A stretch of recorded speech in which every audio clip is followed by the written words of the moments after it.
Don't know, now you do know Gunz. The Gunz Show live from Madison Square Garden in New York City. This is Gunz, the Gunz Show. Everyone stop what they're doing, stop, focus, and pay attention. I'm stoked to welcome to the show. We've had pretty much, I think, everybody else from his band on. The name of the band's called Marianas, but now we actually have Josh on. So, I don't know. You have a lot to live up to, man. Well, I'll do my best. All right, perfect. It's twitter.com/mtrent and then twitter.com/Josh Ramsay. How are you, man? Welcome to the show. I'm good, man. Thanks for having me. We hung out a bunch on the Simple Plan for the Sickest Kids tour that you guys did, and we had a lot of fun together, including, did we ever, there was one thing that particularly stuck out in my mind. Did we ever, you kept asking people, you go around to fans and different people if they would tattoo Space Jam on their knuckles. Did you ever find anyone to do that and how much money it would take for them to do it? Yes, a friend of ours did it for free. No way, really? I just had to pay for the tattoo, and which actually only means I had to give the tattoo artist a 6-pack of beer. Dude, are you? I didn't even know that happened. I figured the answer. Yeah, man. Yeah, man. It's tattooed on his wrist. It says Space Jam right on his wrist, man.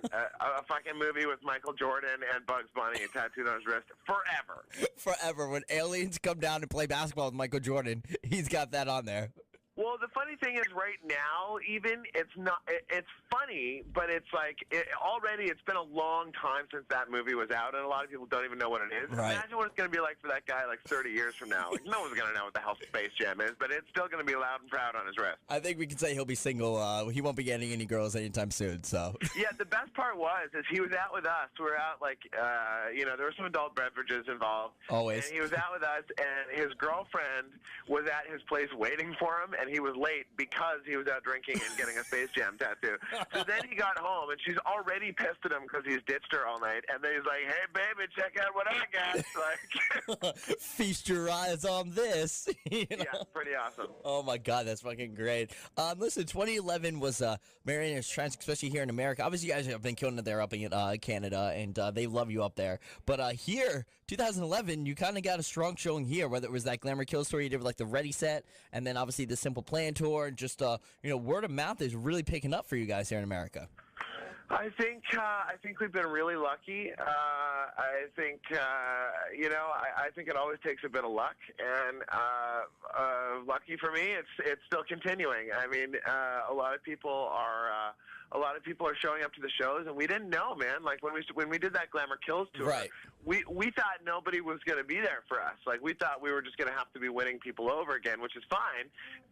And then it was like everybody knew our stuff, and it was really shocking. I feel like it's kind of what happened for us in Canada as well, where like the fan base was there. Like for us in Canada, the fan base was there before the actual industry caught up to it and realized that we had a fan base going. Do you know what I mean? And I feel like that's sort of happening in the States for us now too, which is exciting. It's great. Yeah, and the thing is, dude, you guys are the fans are nuts. You guys just did an arena tour up there in Canada, and instead of opening for All Time Low, which is probably the way some would think it should have been, All Time Low was opening for you guys. That's wild. Yeah.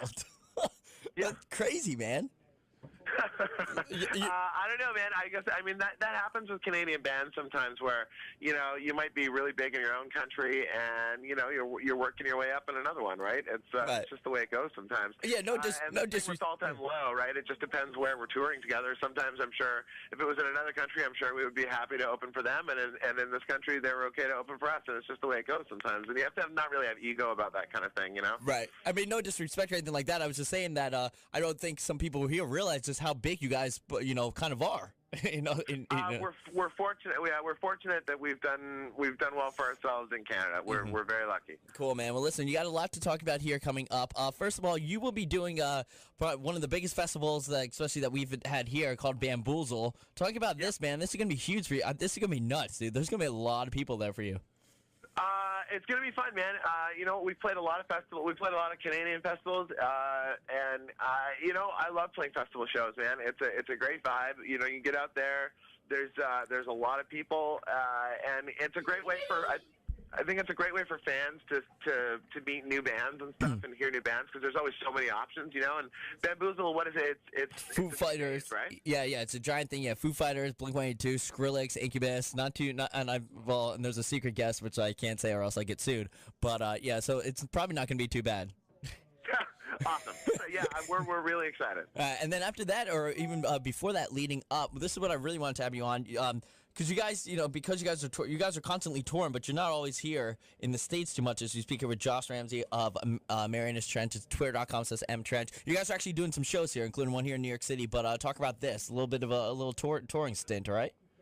Yeah, I think I think at this point, what we have to do is go out on some bigger tours, opening for people, and then every now and then just go out by ourselves and do a couple of shows and see how it's going. You're never gonna know unless you try, right? Right, there you go. You came out with a music video not too long ago. It's rather better than not good. It's rather good than not good, if you would, of a music video. Are you talking about the video for Fallout with all the explosions? Yes, and stuff? yeah, pretty good, not bad, not too shabby. Yeah, it was fun, man, and it's there's no CGI in that video, which means it actually was me just getting blown up all day. Sweet, dude. Yeah, and thank God you got pieced together. Must be that Space Jam juice. Yeah. Yeah, that was a fun video, man. It was. I was a little nervous the first explosion because I couldn't see it. Like everybody else could see it, but I'm running away from it, so I don't really know. And it's pretty close. Like it's not that far. Like I can feel it and hear it, and like it's hot. You know what I mean? And it's a little sketchy the first one, but then you get used to it, and then you do it all day. Right. So a future movie star as well as music star. Josh Ramsay on the show. So hopefully we'll get more of that going on. The album's obviously out. I want to pick your brain just a little bit here because I'm kind of like reintroducing you, a lot of listeners, reintroducing you to the world, if you would. We have worldwide listeners here. Let me pick your brain a little bit here. The album, absolutely incredible. It's been doing very well. There's something for everybody on this album. The melodies are like infectious as like crabs. You know what I'm saying? Like they're so like, and there's an epidemic of crabs apparently going on. So Thanks, man. I've never had my music compared to an STD, but I'm really glad that today was the day. And your music is catchy like AIDS. Oh God, I don't. No, I mean, just from the the writing standpoint, man, just talk about the album because I think it came out. It didn't come out too well polished or anything, and plus your stage show, the live presence of Marianas Trench is incredible, and you can actually hit all those notes, man. And like, was that really important when it came across in the recording process? I think to me what the most important part is I always wanted to do a song. I always wanted to do a record. Ever since I was in like early high school, I wanted to do an album where it was kind of just one song. Like every song led to the next song, and there was never a stop on the album. Okay. And that's what I was really focused on when we were doing it. I'm fortunate enough that I own the recording studio where we record our albums. Right. So I don't really have to watch the clock. I can just kind of go in on a Monday, and hopefully I have a finished with nothing, and then hopefully have a finished recorded song by Friday or Saturday. And that's kind of how we did the album. I just sort of did it one song at a time. And there's a couple ideas that didn't make the cut, of course. Right. You do it like that, but it was a fun way to do it because it keeps it really fresh. You're not just listening to. In a normal album, they usually record an instrument at a time, which means like 3 weeks of listening to drums and then 3 weeks of listening to bass. Like it's really scratch hard guitar to, and stuff. Keep the ideas flowing that way, man. It's not fresh ever. So doing it this way, where you're just like, okay, I got an idea. Like I'd get Ian, our drummer, in. I'd be like, okay, man, just play this beat. Okay, now play this beat. Okay, now play this one. And now give me a couple of fills, and then I'll piece together what I want. And like that's kind of how we did it. And it was cool, man. It was just fast and fresh. It was great. It was rad. That's awesome. It also makes it so much fun to play live. Because of the freshness and the newness of all those songs too. Oh yeah, because then by the time we go to rehearsals for the tours and stuff, by the time we went into rehearsals for the first tour, we had never actually played any of those songs together because I wrote them in the studio. Right? So we had never actually sat down together and played any of those songs. Wow, that's incredible. My favorite song by far, dude, is "By Now," dude. "By Now" is such a jam. I want that. I want that song to be everywhere. I want oh God, it's so good, dude.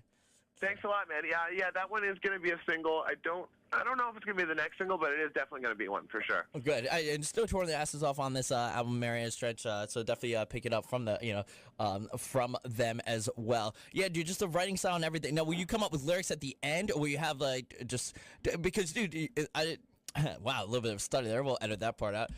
The thing besides just your stagemanship is that you're also a very good producer and also writer. You wrote with what's her face up there in Canada, who's now killing it. What's Are you talking about Carly? Yeah, she's everywhere now, dude. She's gonna be huge. Yeah. Last I checked, that one's like number 8 or 7 or something on iTunes there in the States. Yeah. Yeah, I did that song too. Yeah, I did. So talk about just the writing, just the production standpoint of yourself. That's something I just kind of always did. Like, I grew up in a weird, sort of a weird musical family, and my father owned a recording studio, so I grew up in studios and learned about engineering and producing and stuff when I was like super young. So it just sort of, once I had enough success in the band that I could sort of get a studio going myself, that became part of my writing process. Like I would just go and come up with ideas and record them, and then I sort of fell into then doing that for other people as well. Mm-hmm. Perfect. Now, do you realize that song's gonna be? I mean, that song's already, like you said, number 7 here, like in America. It's gonna just, and you're not even here with it, so it's gonna be nuts, dude. That's crazy. Yeah.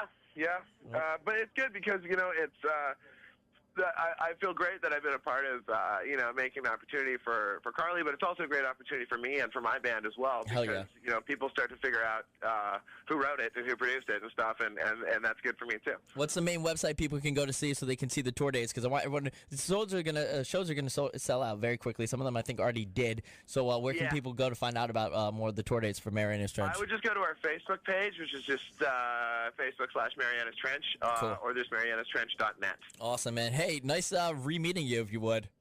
Yeah, thanks, guys. I remember you coming to Angels and Kings. We had a blast here in New York City, so congrats on that. Good luck with everything. I'll see you at Bamboozle. Sound good? All right, thanks, dude. Cool. All right, yo. It's the Gun Show! Just pulling out the gun was enough to stop them. Yeah, it works. I don't.